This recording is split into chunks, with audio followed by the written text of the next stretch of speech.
Okay, hello and welcome back बच्चों। आज हम लोग स्टार्ट करने वाले हैं second video lecture of permutation and combination. Last video में हम लोगों ने जो लास्ट टाइटल पढ़ा था वो था एनपीआर एंड एनसीआर के बारे में। हमने एक रिलेशन भी देखा था कि एनपीआर क्या होता है, NCR into factorial R. NPR का मतलब बच्चों आपको पता होगा, एनपीआर का मतलब होता है एन डिस्टिंक्ट थिंग्स में से आर डिस्टिंक्ट थिंग्स को अरेंज करना, और एनसीआर का मतलब क्या होता है, एन डिस्टिंक्ट थिंग्स में से आर डिस्टिंक्ट थिंग्स को सेलेक्ट करना, दैट इज कॉल्ड एनसीआर। तो एक बार लिख लेते हैं एनपीआर एनसीआर का क्या मतलब है। आपको पता है एनपीआर इक्वल क्या होता है, एनसीआर इंटू फैक्टोरियल आर। तो आप ये समझोगे कि एनपीआर का मतलब होता है अरेंजमेंट, और अरेंजमेंट एक्चुअली में टू वे प्रोसेस होता है। किसी भी चीज़ को अरेंज करने के लिए पहले आपको क्या करना पड़ेगा, सेलेक्ट करना पड़ेगा। क्या करना पड़ेगा, सेलेक्ट। ठीक है, सेलेक्ट करने के बाद आपको क्या करना पड़ेगा, उस चीज़ को अरेंज करना पड़ेगा। ठीक है, तो पहले आप सेलेक्ट करोगे चीज़ों को, फिर अरेंज करोगे। जैसे एन चीज़ों में से अगर आर चीज़ों को अरेंज करना है तो पहले एन में से आर को सेलेक्ट करोगे, फिर आर को अरेंज करोगे। आर को अरेंज करने का जो वे होगा वो फैक्टोरियल आर होगा। ठीक है, अब देखो पीएनसी पे बहुत सारे क्वेश्चन बन सकता है सिर्फ परम्यूटेशन एंड कॉम्बिनेशन पे। ऑल अबाउट जो है पीएनसी जो है परम्यूटेशन एंड कॉम्बिनेशन पे ही है, बट ये है कि बहुत सारे ऐसे जो कंडीशन होंगे जिसमें आपको अलग से थ्योरी पढ़ने की ज़रूरत पड़ेगी, अलग से रिजल्ट पढ़ने की ज़रूरत पड़ेंगे, अलग अलग रिजल्ट पढ़ने की ज़रूरत पड़ेंगे, अलग अलग केसेस मिलेंगे। तो मैंने एक और चीज़ आपको बताया था कि परम्यूटेशन एंड कॉम्बिनेशन मैथमेटिक्स नहीं है, ये प्योर रीजनिंग है। इसका मतलब ये है कि चीज़ों को जितना आप ऑब्जर्व कर पाओगे, अलग अलग केसेस सोच पाओगे। ठीक है, कैलकुलेशन तो है ही नहीं इसमें। तो अलग अलग जो केस मिलने वाले भी हैं उनके रिजल्ट भी आपको नहीं देखने हैं। बेसिकली जो है क्वेश्चन को फील करना है, चीज़ों को कैसे आप सेलेक्ट कर सकते हो, अरेंज कर सकते हो, यही ऑल अबाउट पीएनसी है। ठीक है, तो और भी क्वेश्चन करते हैं, फिर अलग अलग केसेस के बारे में, अलग अलग रिजल्ट के बारे में हम लोग डिस्कस करेंगे। तो चलो बच्चों एक और क्वेश्चन जो है हम ट्राई करते हैं। ओके बच्चों, क्वेश्चन करते हैं। एक क्वेश्चन है, अच्छा क्वेश्चन है। दिया है 10 different letters of an alphabet are given. आगे बोल रहा है words from 5 letter are formed, words with 5 letter are formed from these given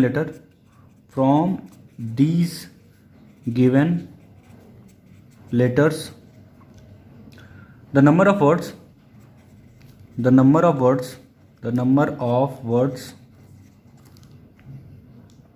which have at least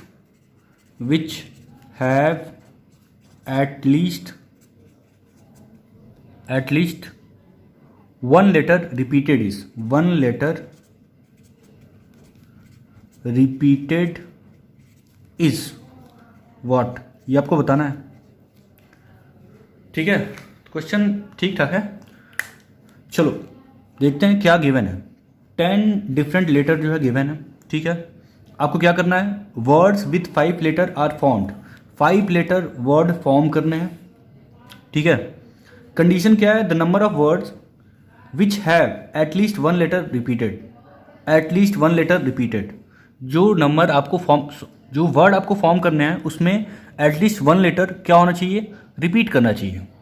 अच्छा, एटलीस्ट 1 का मतलब आपको क्लास 10th की प्रोबेबिलिटी वाले चैप्टर में याद आनी चाहिए कि वहाँ पे एटमोस्ट और एटलीस्ट वाला वर्ड यूज़ किया गया था। ठीक है, जैसे एटलीस्ट 2 हेड का मतलब क्या होता है, 2 हेड और 3 हेड। एटलीस्ट 1 हेड का मतलब 1 हेड और 2 हेड और 3 हेड, ऐसा कुछ। तो बेसिकली एटलीस्ट का भी यही मतलब है। तो यहाँ पे आपको क्या करना है, 5 लेटर वर्ड बनाने हैं। तो 5 लेटर वर्ड अगर आपको बनाने हैं तो आपको बॉक्स मेथड पता होना चाहिए। ठीक है ना, लास्ट टर्म पे हम लोगों ने डिस्कस किया था बॉक्स मेथड। तो आपको बॉक्स बनाने होंगे, 5 बॉक्सेस बनाओ आप। ठीक है, चलो मैं बॉक्स बना लेता हूँ। 5 बॉक्स मैंने बना लिया। अब मैं ये बता दूं कि एटलीस्ट का मतलब क्या होता है। एटलीस्ट का मतलब होता है, ये याद रखना, ये क्वेश्चन इसीलिए बना है। एटलीस्ट का मतलब होता है total minus none. At least one का मतलब होता है टोटल माइनस नन। ये एटलीस्ट वन का मतलब है, याद रखना इस चीज़ को, एटलीस्ट वन का मतलब टोटल माइनस नन होता है। अब टोटल माइनस नन का मतलब क्या है, आपके पास 10 लेटर्स पड़े हैं अल्फ़ाबेट के और 5 लेटर वर्ड बनाने हैं। तो 10 लेटर, सपोज मैं कुछ लिख लेता हूँ, 10 लेटर ABCDEFGHIJ, ये 10 लेटर ऑफ अल्फ़ाबेट है। सपोज ये 10 लेटर ऑफ अल्फ़ाबेट मैंने ले लिया। अब क्या करना है, इन लेटर का यूज़ करके 5 लेटर वर्ड जो है कंस्ट्रक्ट करना है। लेकिन कंडीशन क्या है कि at least 1 letter of these all letters will be repeated. At least 1 मतलब क्या है कि कम से कम इनमें से एक लेटर क्या होना चाहिए, रिपीट करना चाहिए। अच्छा, एटलीस्ट 1 का मतलब क्या होता है, एटलीस्ट 1 का मतलब या तो 1 रिपीट करे, या तो 2 लेटर रिपीट करे, या तो 3 लेटर रिपीट करे, या तो 4, या तो 5, या तो 6, ऐसे कंडीशन हो सकता है। ठीक है, जैसे मैं क्या कर सकता हूँ, मैं अगर यहाँ पे ए रख दूँ, सपोज ए रख दूँ, तो ए मैं यहाँ भी रख सकता हूँ, यहाँ भी रख सकता हूँ, यहाँ भी रख सकता हूँ, यहाँ भी रख सकता हूँ, ये कंडीशन हो सकता है। सपोज मैं यहाँ बी यूज़ करना चाहूँ तो B B B B B करके भी 5 लेटर वर्ड मैं बना सकता हूँ। मैं सी भी यूज़ कर सकता हूँ, मैं डी भी यूज़ कर सकता हूँ, मैं ई भी यूज़ कर सकता हूँ, मैं एफ भी यूज़ कर सकता हूँ। ठीक है, ये सारी चीज़ें मैं यूज़ कर सकता हूँ, ये सारी चीज़ें मैं यूज़ कर सकता हूँ। ठीक है, लेकिन ऐसा भी हो सकता है कि मैं कोई भी लेटर रिपीट नहीं कर रहा हूँ। सपोज मैं एक वर्ड लिख रहा हूँ 5 लेटर का, ए यूज़ कर रहा हूँ, डी यूज़ कर रहा हूँ, ई यूज़ कर रहा हूँ, एफ यूज़ कर रहा हूँ और आई यूज़ कर रहा हूँ। अब मैंने जो 5 लेटर वर्ड बनाया है उसमें कोई भी लेटर जो है रिपीट नहीं हुआ है। ठीक है, लेकिन आपके पास जो कंडीशन है वो क्या कंडीशन है कि कम से कम एटलीस्ट 1 लेटर तो रिपीट होना चाहिए, कम से कम एक लेटर तो ऐसा होना चाहिए जो रिपीट करना चाहिए, कम से कम एक लेटर ऐसा होना चाहिए जो रिपीट करना चाहिए। ये वाला केस हमको गायब करना होगा। कौन सा केस, जिसमें कोई भी लेटर रिपीट नहीं करना होगा। ठीक है ना, मुझे वो केस हटाना पड़ेगा सारे केस में से जिसमें सारे लेटर क्या हों, अलग अलग हों, वो केस मुझे हटाना पड़ेगा। तो एटलीस्ट 1 का मतलब क्या होगा, टोटल माइनस नन। चलो क्वेश्चन करते हैं। अच्छा, टोटल का मतलब क्या है, मेरे पास कोई कंडीशन नहीं है, मैं 10 लेटर है, 10 लेटर के यूज़ करके मैं 5 लेटर वर्ड बना सकता हूँ, कुछ भी कंडीशन नहीं है, रिपीट करो ना करो। ठीक है, तो मैं क्या कर रहा हूँ कि फर्स्ट वाले केस में जो टोटल मुझे यूज़ करना है, मैं कोई भी लेटर कितना भी बार यूज़ कर सकता हूँ। ठीक है, मतलब पूरी छूट है मुझे। तो मैं इस बॉक्स को कितने तरीके से भर सकता हूँ, 10 लेटर यूज़ करते हुए 10 तरीके से, अगला 10 तरीके से, क्योंकि मैं रिपीट कर सकता हूँ, अगला 10 तरीके से, अगला 10 तरीके से, अगला 10 तरीके से।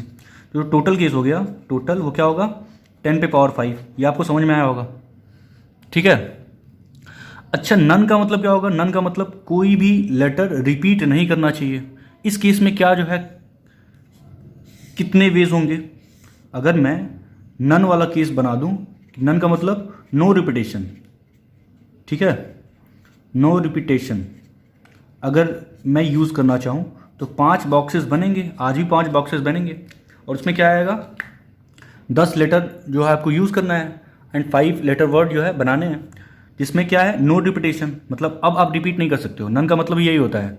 अगर हम टोटल में से नन वाला केस हटा दें, मतलब नॉट रिपीटेशन वाला हटा दें, तो वो केस मिल जाएंगे जिसमें एटलीस्ट 1 तो रिपीट करेगा ही। ठीक है, तो 10 लेटर हैं, तो यहाँ पे कितने तरीके से भर सकते हो आप, 10 तरीके से। यहाँ पे अब एक बार जो यहाँ पे एंट्री हो गई वो यहाँ पे नहीं होगा, तो 9 वेज, यहाँ पे 8 वेज, यहाँ पे 7 वेज और यहाँ पे 6 वेज। ठीक है, तो ये किसका केस है, नो रिपीटेशन वाला केस है। ठीक है, तो आपका जो फाइनल आंसर है जिसमें एटलीस्ट 1 निकालना था वो क्या था, टोटल माइनस नन। तो टोटल कितना है, 10 पे 5 माइनस नन कितना है, नन है 10 इंटू 9 इंटू 8 इंटू 7 इंटू 6। ये आपका फाइनल आंसर है। ठीक है ना, अब इसकी वैल्यू जो भी हो कैलकुलेट कर लेना। ठीक है, आई होप आपको बच्चों ये समझ में आया होगा, आपको ये क्वेश्चन समझ में आया होगा। आगे बढ़ते हैं, नेक्स्ट क्वेश्चन देखते हैं बच्चों। नेक्स्ट क्वेश्चन है आपके पास, ये भी सिंपल है। क्वेश्चन क्या बोल रहा है, how many different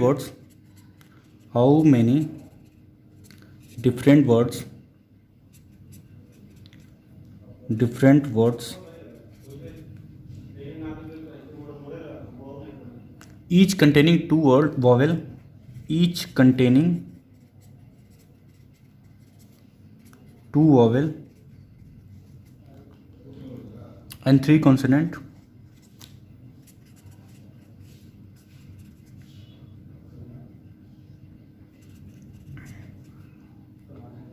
can be formed with 5 vowel and 17 consonant, 5 vowel and 17 consonant. ठीक है, ये बताना है आपको। अब देखो हाउ मेनी डिफरेंट वर्ड्स, कितने जो है डिफरेंट वर्ड्स आप बना सकते हो। Each containing two Wavell use करते हो एंड 3 कॉन्सोनेंट यूज़ करते हुए, 2 वावेल एंड 3 कॉन्सोनेंट यूज़ करते हुए आपको आप क्या बना सकते हो, 5 लेटर वर्ड्स बना सकते हो। इसका मतलब 5 बॉक्स आपको क्रिएट करना पड़ेगा। तो 1 2 3 4 5, ठीक है। लेकिन आपको क्या करना है, 2 वावेल यूज़ करना है और आपके पास अवेलेबिलिटी क्या है, 5 वावेल आपके पास अवेलेबल है। तो 5 वावेल अवेलेबल है एंड 17 कॉन्सोनेंट अवेलेबल है और आपको यूज़ करना है 2 वावेल एंड 3 कॉन्सोनेंट। ठीक है, ये आपको यूज़ करना है। तो आपके पास 5 वावेल है तो 5 में से क्या करो, 2 को सेलेक्ट कर लो, 2 वावेल हो गए आपके पास। अच्छा, कितने कॉन्सोनेंट हैं, 17, तो 17 में से 3 कॉन्सोनेंट को सेलेक्ट कर लो। ठीक है, आपके पास 5 लेटर मिल गए जिसमें 2 वावेल हो गए एंड 3 कॉन्सोनेंट होंगे। अब 5 लेटर वर्ड आपके पास है, ठीक है, जिसमें 2 वावेल है एंड 3 कॉन्सोनेंट है। इनको अरेंज करने के कितने तरीके होंगे, फैक्टोरियल 5। तो ये आपका फाइनल आंसर है, खत्म। आगे बढ़ते हैं, कुछ ज्योमेट्रिकल प्रॉब्लम ही करते हैं बच्चों, ठीक है ना। जैसे एक क्वेश्चन है, सब कुछ फीलिंग से ही आएगा, ठीक है ना। ये ऐसा चैप्टर है जिसको फील कर सकते हो आप, ठीक है। क्वेश्चन है, there are 10 points in a plane, points in a plane, इस प्लेन में जो है 10 पॉइंट्स है। No 3 of which are in the same straight line, no 3 of which are in the same straight line, same straight line, accepting 4 points, accepting 4 points। आगे बोल रहा है which are collinear, which are collinear, ठीक है। अभी सबका मतलब मैं बता रहा हूं, ठीक है। आगे बोल रहा है the number of straight line, आपको बताना है the number of straight line, the number of straight line obtain from the pair of this points, obtain from the pair of points, from the pair of these points, pair of these points, ठीक है। ये आपको बताने हैं। चलो एक बार question का मतलब देख लेते हैं। हम लोग के पास क्या है, देयर आर 10 पॉइंट्स, 10 पॉइंट्स हैं in a plane, no 3 of which are in the same straight line, मतलब कोई भी 3 पॉइंट स्ट्रेट लाइन में नहीं है। Excepting 4 point which are collinear, 4 point को छोड़ के बाकी सब क्या है, अलग अलग है। कोई भी 3 एक स्ट्रेट लाइन के अंदर नहीं आ रहा है, जबकि 4 पॉइंट जो है इसमें क्या है, कोलिनियर है। कोलिनियर का मतलब क्या होता है, ये होता है एक ही लाइन में आ जाए। तो ये 4 पॉइंट क्या है, कोलिनियर है, तो ये समझ में आ रहा है। अच्छा, बाकी जो 6 होंगे वो क्या होंगे, नॉन कोलिनियर होंगे, मतलब बिखरे पड़े होंगे कहीं पे, ऐसे ऐसे ऐसे ऐसे ऐसे ऐसे, ठीक है। 2 4 6, ठीक है। तो ये 6 पॉइंट क्या है, बिखरे पड़े हैं। अब क्या करना है आपको, आपको बताना है number of straight line which can be formed by using the pair of these points. हाँ, स्ट्रेट लाइन बनाने के लिए इतना पता है कि 2 पॉइंट का ज़रूरत पड़ता है, ठीक है ना। 2 पॉइंट हम लोग यूज़ करते हैं किसी भी एक स्ट्रेट लाइन को ड्रॉ करने के लिए। तो आपके पास कितने पॉइंट हैं, 10 पॉइंट है। तो 10 में से क्या करो, मैं 2 पॉइंट को सेलेक्ट कर रहा हूँ, ठीक है। इससे मैं स्ट्रेट लाइन बना सकता हूँ। बट प्रॉब्लम ये है कि आपने ये 10 पॉइंट तो ले लिया, बट इसमें 4 क्या हैं, 4 तो एक ही स्ट्रेट लाइन के अंदर आ गए, ठीक है। और अगर एक ही स्ट्रेट लाइन के अंदर आ जाएँ, अगर आ गए हैं तो क्या कर सकते हो आप, ये तो एक ही स्ट्रेट लाइन बना देंगे। इसका मतलब जो आप 10C2 काउंट किए हो उसमें 4 तो वेस्ट है ना, 4 आपने ज़बरदस्ती काउंट कर लिया है। तो इसका मतलब क्या करना पड़ेगा, इन 4 पॉइंट से जो स्ट्रेट लाइन बनता, ठीक है, उसको सब्ट्रैक्ट कर दो, उसको क्या करो, सब्ट्रैक्ट कर दो। तो सब्ट्रैक्ट करने के बाद क्या हो गया कि ये ख़त्म हो गया। बट ये 4 कोलिनियर पॉइंट हैं, इनसे एक स्ट्रेट लाइन तो बन ही रहा है आपका, ठीक है, एक तो बन ही सकता है ना, तो +1 कर देंगे। ये आपका फाइनल आंसर है। आई होप आपको समझ में आया होगा बच्चों। पहले क्या करना है कि आपके पास कंडीशन था 10 पॉइंट जो है बिखरे पड़े थे प्लेन में, लेकिन उसमें कंडीशन क्या है, 4 पॉइंट जो है कोलिनियर है। तो 4 पॉइंट को मैंने ऐसे कोलिनियर दिखा दिया था, ठीक है। अब क्या था कि आपको नंबर ऑफ स्ट्रेट लाइन बताने थे कि how many number of straight line will be possible. तो स्ट्रेट लाइन बनाने के लिए क्या चाहिए आपको, 2 पॉइंट चाहिए। 2 पॉइंट के लिए क्या करना पड़ेगा, 10 में से 2 पॉइंट को सेलेक्ट करना पड़ेगा। 10C2 वेज से जो है आपने सिलेक्शन कर दिया, तो इतने नंबर ऑफ स्ट्रेट लाइन बन सकते थे। बट प्रॉब्लम ये है कि ये 4 पॉइंट क्या है, कोलिनियर है। तो कोलिनियर हैं तो इनसे सिर्फ एक स्ट्रेट लाइन बन सकता है, तो मैंने यहाँ पे एक स्ट्रेट लाइन दिखा दिया। बट प्रॉब्लम ये है कि ये 4 पॉइंट आपने इस 10 में से काउंट कर लिया था, आपने सारा ले लिया था, लेकिन ये 4 पॉइंट कोलिनियर, इसकी वजह से कोई स्ट्रेट लाइन नहीं बन सकता सिवाय एक के। तो आपको -4C2 करना पड़ेगा, ठीक है। जो आपने एक्स्ट्रा काउंटिंग कर ली थी 10C2 में, वो -4C2 तो निकालना ही पड़ेगा, ठीक है। उसके बाद ये 4 अगर कोलिनियर है तो एक स्ट्रेट लाइन तो बनाएंगे, तो +1 आपने ऐड कर दिया, ठीक है। आई होप आपको समझ में आया होगा। चलो आगे बढ़ते हैं आप नेक्स्ट टाइटल की तरफ। ओके बच्चों, हम लोग NPR एंड NCR यूज़ करते हुए बहुत सारे क्वेश्चन कर लिए हैं, कुछ ऑब्जर्वेशन बेसिस भी क्वेश्चन कर लिए हैं। अब जो अगला टाइटल है वो है permutation of object not all distinct. अभी तक हम लोगों ने जो भी क्वेश्चन किए हैं उसमें NPR और NCR का मतलब क्या था, एंड डिस्टिंक्ट्स में से आर डिस्टिंक्ट्स को सेलेक्ट करना था या अरेंज करना था। यहाँ पे क्या है, जो ऑब्जेक्ट्स हैं वो डिस्टिंक्ट नहीं है, ठीक है, उसमें जो है कुछ जो है एक जैसे हैं, मीन्स अलाइक टर्म्स आ रहे हैं, ठीक है। तो थ्योरम यही है। थ्योरम क्या बोल रहा है, the number of mutually distinguishable permutation of n things taken all at a time of which P are alike of one kind, Q alike of second kind, such that P + Q = N। तो इसका मतलब क्या है कि जैसे कि आप कुछ ऑब्जेक्ट ले रहे हैं, उसमें P जो है वन काइंड के हैं एंड Q जो है अनदर काइंड के हैं, तो जो टोटल नंबर ऑफ अरेंजमेंट होगा वो क्या होगा, N/P × Q। ओके बच्चों, क्वेश्चन देखते हैं। जैसे मान लो अलाइक टर्म आ जाने से जो है अरेंजमेंट में क्या डिफरेंस होगा। मान लो मुझे डैडी को अरेंज करना है, ठीक है। तो अरेंज करने के लिए देखना पड़ेगा इसमें कितने लेटर आ रहे हैं, तो 5 लेटर आ रहे हैं, ऊपर होगा फ़ैक्टोरियल 5। बट आपको दिख रहा होगा कि D जो है 3 बार रिपीट हो रहा है ये, तो फ़ैक्टोरियल 3 से क्या करना पड़ेगा, डिवाइड करना पड़ेगा। सेम अगर मम्मी को अरेंज करना है, ठीक है, तो यहाँ भी क्या होगा, फ़ैक्टोरियल 5/3।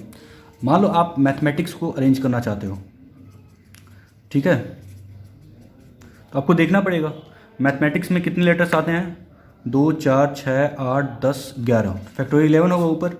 अब देखना पड़ेगा कौन कौन से जो है लेटर हैं वो रिपीट कर रहे हैं। तो M देखो 2 बार, A मुझे दिख रहा है 2 बार, और T 2 बार दिख रहा है।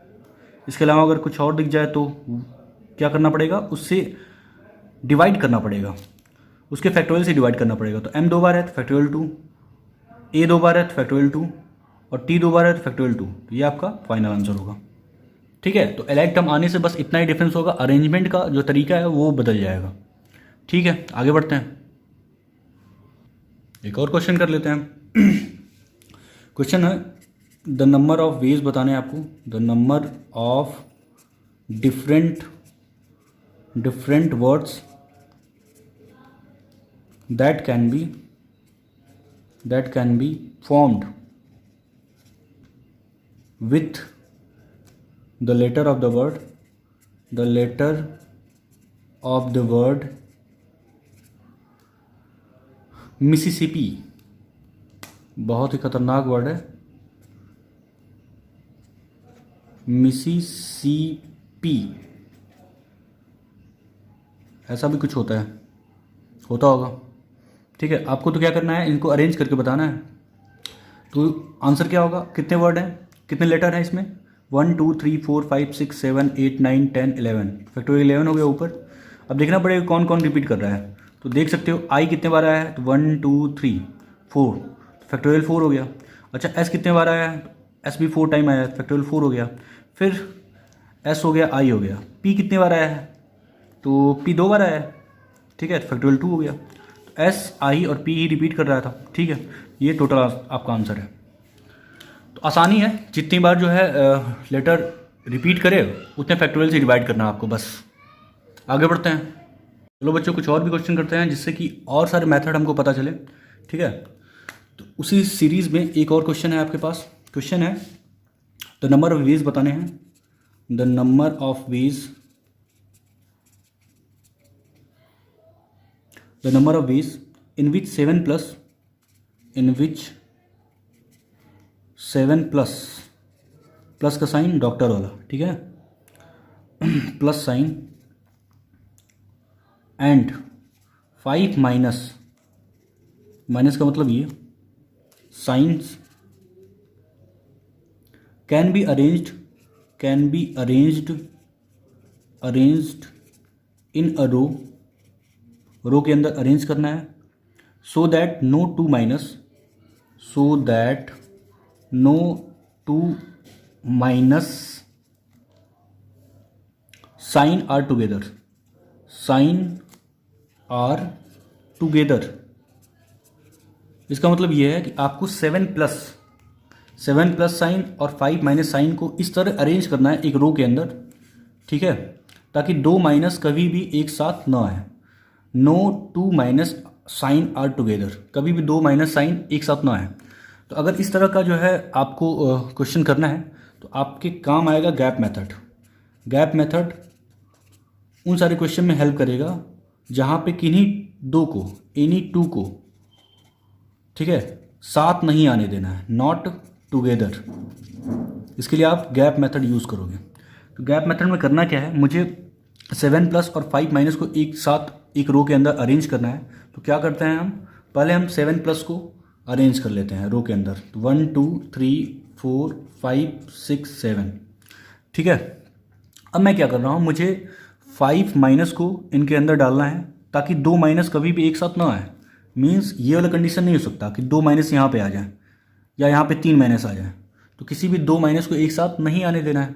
तो मैं क्या कर रहा हूँ कि मैं इन प्लस के बीच गैप देखना चाहता हूँ। यहाँ पे एक गैप है, यहाँ पे एक गैप है, यहाँ पे एक गैप है, यहाँ पे एक गैप है, यहाँ पे एक गैप है, यहाँ पे गैप है, यहाँ पे गैप है और यहाँ पे गैप है, ठीक है। इन गैप्स में क्या है, इन गैप्स में अगर हम कहीं भी माइनस डालते हैं तो 2 माइनस कभी भी एक साथ नहीं आएंगे, आप देख सकते हो, ठीक है। तो मैं क्या कर रहा हूँ कि प्लस को तो मैंने अरेंज कर लिया है। अब कितने माइनस हैं आपके पास, 5 माइनस हैं। अच्छा, गैप्स कितने हैं, 8 गैप्स हैं। 8 गैप्स में से पहले आप 5 गैप को ढूंढ लो। तो 8C5 तरीके से आप ढूंढ पाओगे, ठीक है। 5 प्लेस आपने सेलेक्ट कर लिया, इन 8 गैप में से 5 गैप को आपने ढूंढ लिया। अब उस गैप में माइनस मैंने पटक दिया, ठीक है, रख दिया।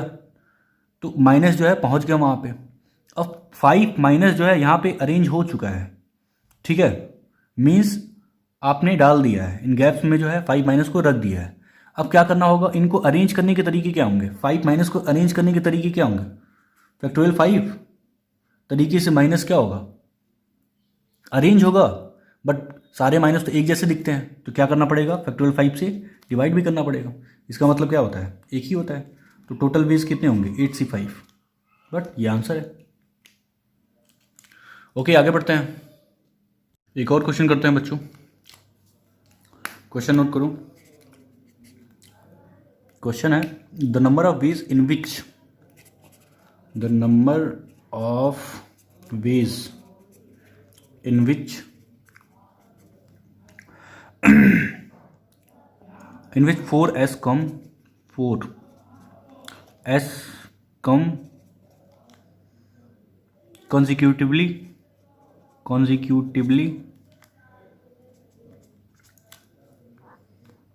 in the word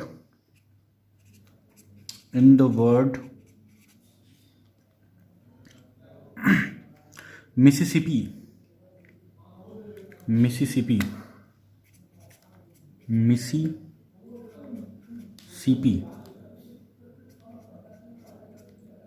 ठीक है, ये वर्ड है, ठीक है। इनको अरेंज करना है। तो इसको अरेंज करने के लिए आपको देखना पड़ेगा एम एक बार आया है, ठीक है। अच्छा एस कितने हैं, 4 एस है। उसके बाद आई कितने हैं, आई 2 4, आई भी 4 है, ठीक है। बस तो टोटल वर्ड कितने हैं, 1 2 3 4 5 6 7 8 9 10। अच्छा पी भी 2 बार आया है, 11 लेटर है। मिसिसिपी वर्ड में जो है 11 लेटर्स हैं अल्फ़ाबेट के, जिसमें एम एक बार है, 4 एस है, 4 आई है और 2 पी है, ठीक है ना। अब इनको क्या करना है, अरेंज करने हैं so that S come consecutively. S जो है लगातार आना चाहिए। कंजिक्यूटिव का मतलब होता है लगातार, लगातार का मतलब क्या है, एक साथ। तो एस को एक साथ रखना है। तो एस को मैं क्या कर रहा हूँ, एक साथ रखने के लिए एक बोरे में रख देता हूँ। इसको क्या कर दे रहा हूँ, बांध कर रख दे रहा हूँ, ठीक है ना। आपस में एस जो है बंध गए, एक डब्बे में मैंने डाल दिया इसको। अब जो वर्ड है आपके पास वो क्या है, एम है, आई है, पी है। तो एम है, फिर आई है, फिर क्या है, 2 पी है। अब इनको क्या करना है, अरेंज करना है, ठीक है। अरेंज करने के लिए अब ये एक यूनिट बन गया, दूसरा ये और बाकी ये, सारे एस एक साथ होने चाहिए, ये कंडीशन है। अब काउंट करो, 1 2 3 4 5 6 7 8। तो 8 जो है लोग हैं, फैक्टोरियल 8 वे से क्या होंगे, अरेंज होंगे। बट आई कितने बार है, 4 बार है, ठीक है। पी कितने बार है, 2 बार है। अच्छा एस का इंटरनल अरेंजमेंट कैसे होगा, एस को अरेंज करने का एक ही तरीका होगा, क्योंकि एस को अगर अरेंज करते भी हैं तब भी सारे एस क्या होंगे, एक साथ होंगे, ठीक है ना। तो ये आपका फाइनल आंसर है। बस हो गया। अगला जो टाइटल है बच्चों, उसका नाम है सर्कुलर परम्यूटेशन। लिख देता हूँ एक बार, सर्कुलर परम्यूटेशन। इसमें क्या करना होगा, सर्कल के अराउंड जो है आपको चीज़ों को अरेंज करना है। मान लो एक सर्कल मैंने बनाया और सर्कल में मैं क्या चाहता हूँ, सर्कल के अराउंड मैं n चीज़ों को अरेंज करना चाहता हूँ, n डिफरेंट चीज़ों को अरेंज करना चाहता हूँ। मान लो ये A1 है, ये A2 है, ये A3 है, डॉट डॉट डॉट ये AN है। n चीज़ों को मैं सर्कल के अराउंड अरेंज करना चाहता हूँ, ठीक है। तो उसके लिए एक छोटा सा कॉन्सेप्ट है। मान लो मैं सर्कल के अराउंड 5 चीज़ों को अरेंज करना चाहूँगा। मान लो आप किसी सर्कल के अराउंड 5 चीज़ों को अरेंज करना चाहते हो, ABCD एंड E।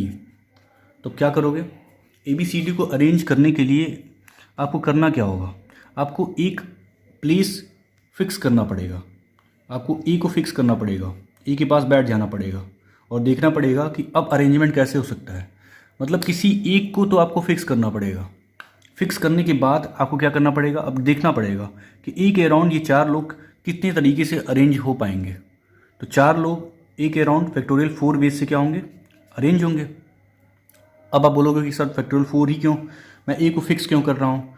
जैसे मान लो एक सर्कल मैं और बना रहा हूँ और मैं ये कह रहा हूँ कि अगर मान लो आप ये कहते हो कि ये एक अरेंजमेंट है, यहाँ A हो गया, यहाँ B हो गया, यहाँ C हो गया, यहाँ D हो गया और A के स्थान पे E आ गया। तो ये और ये दोनों सेम अरेंजमेंट है। क्यों? क्योंकि आज भी A के राइट में क्या है, A के अगर देखा जाए A के लेफ्ट में B है और A के राइट में क्या है, E है। अगर मान लो A पे आप बैठ जाओ तो आप आज भी क्या है, A के लेफ्ट में E है और A के राइट में E है और A के लेफ्ट में B है, ठीक है। और यहाँ भी क्या है, A के लेफ्ट में B है और A के राइट में E है। तो ये दोनों अरेंजमेंट क्या है, सेम है। तो इनको जो है आप डिफरेंट अरेंजमेंट नहीं कर सकते हो। तो total number of different arrangement आपको ढूंढना है। तो किसी एक प्लेस को क्या करना पड़ेगा, फिक्स करना पड़ेगा। तो अगर किसी सर्कल के अराउंड मैंने n ऑब्जेक्ट को ले लिया और n ऑब्जेक्ट को मैं क्या करना चाहता हूँ, अरेंज करना चाहता हूँ, ठीक है। तो टोटल नंबर ऑफ बेस जो होंगे, टोटल नंबर ऑफ बेस होंगे वो कितने होंगे, एक कम, n से एक कम और उसका फैक्टोरियल। तो क्या होगा, n-1 फैक्टोरियल। ये आपका आंसर होगा, ठीक है। क्वेश्चन करते हैं। क्वेश्चन करने से पहले एक नोट करके पॉइंट लिख लो कि जब भी प्रॉब्लम जो है गार्लैंड का होगा या नेकलेस का होगा, ठीक है, इन दोनों केस में क्या होगा, clockwise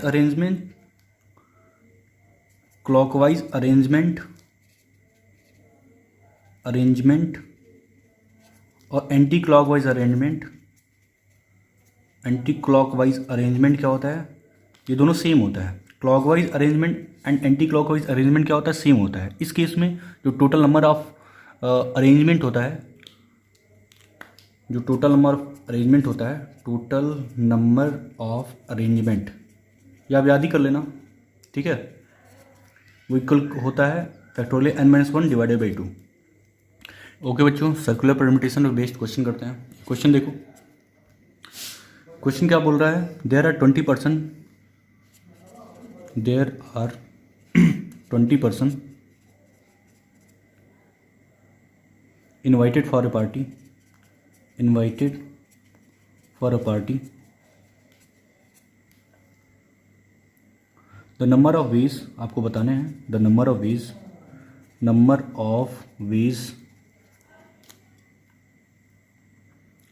they and the host be seated at a circular table, at a circular table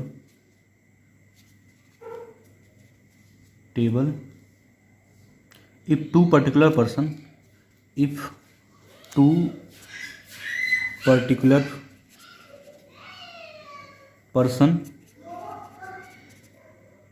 sit on either side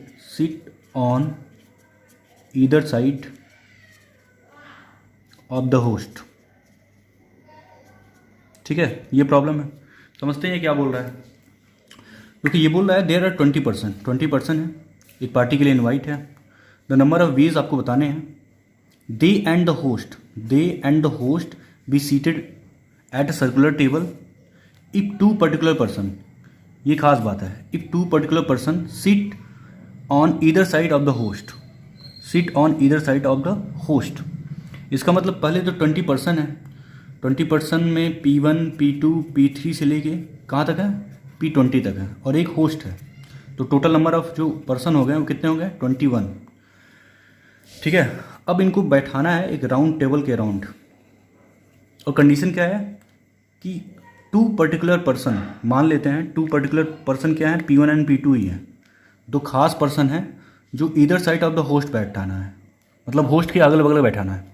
तो मान लेते हैं कि होस्ट जो है वो है और उसके अगल बगल P1 P2 को बैठाना है। तो दो केस हो सकते हैं, पहला ये कि P1 यहाँ बैठे, P2 यहाँ बैठे। दूसरा कंडीशन ये हो सकता है P2 यहाँ बैठे, होस्ट यहाँ है, और P1 यहाँ बैठे। ठीक है, तो ये जो अरेंजमेंट होगा कि two particular person sit on either side of the host, वो दो केसेस यही हो सकते हैं, इसके अलावा कोई नहीं हो सकता।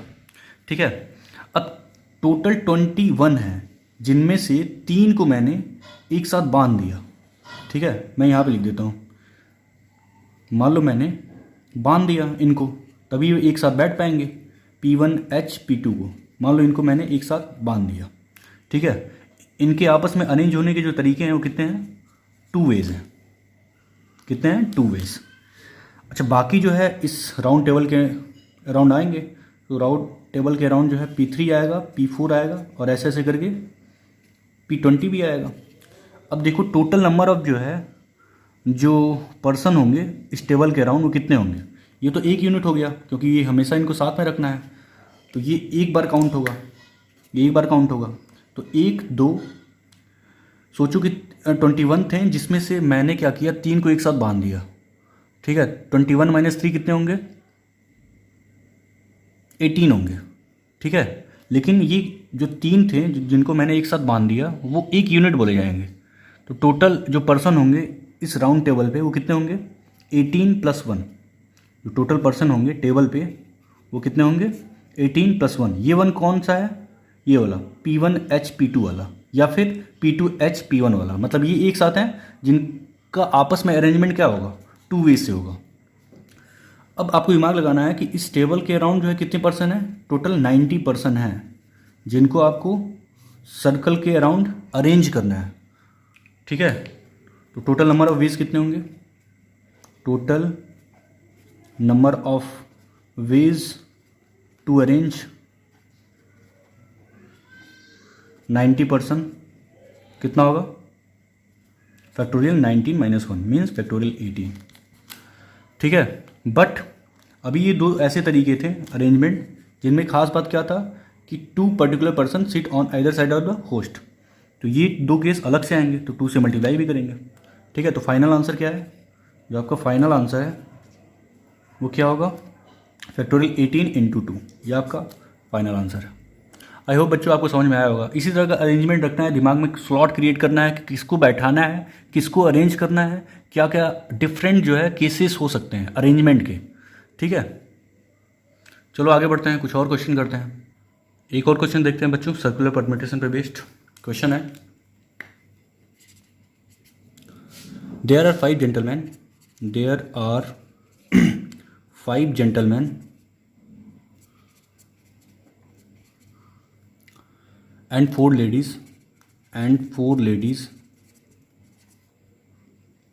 to dine at a round table,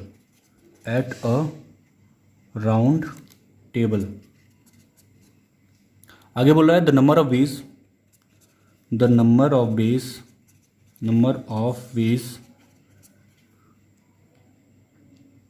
which they can sit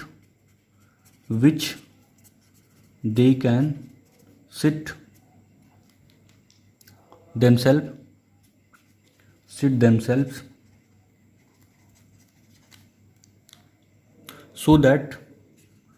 so that no two ladies are together। ये क्वेश्चन है। क्वेश्चन का मतलब क्या है समझते हैं। 5 जेंटलमैन हैं एंड 4 लेडीज़ हैं, ठीक है ना।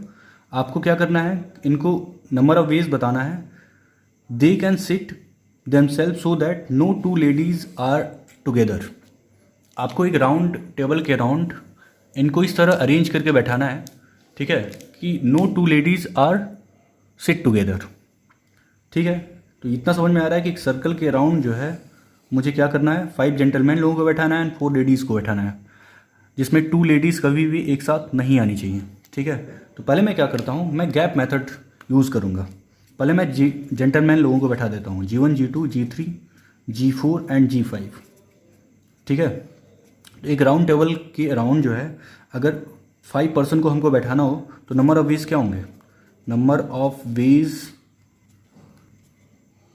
टू अरेंज्ड 5 पर्सन कितना होगा, फैक्टोरियल 5 माइनस 1 मीन्स फैक्टोरियल 4, ठीक है। इतने तरीके से आप 5 जेंटलमैन को बैठा सकते हो। अब आपको लेडीज़ को बैठाना है तो मुझे गैप मेथड सोचना पड़ेगा, क्योंकि 2 लेडीज़ को एक साथ नहीं बैठाना है।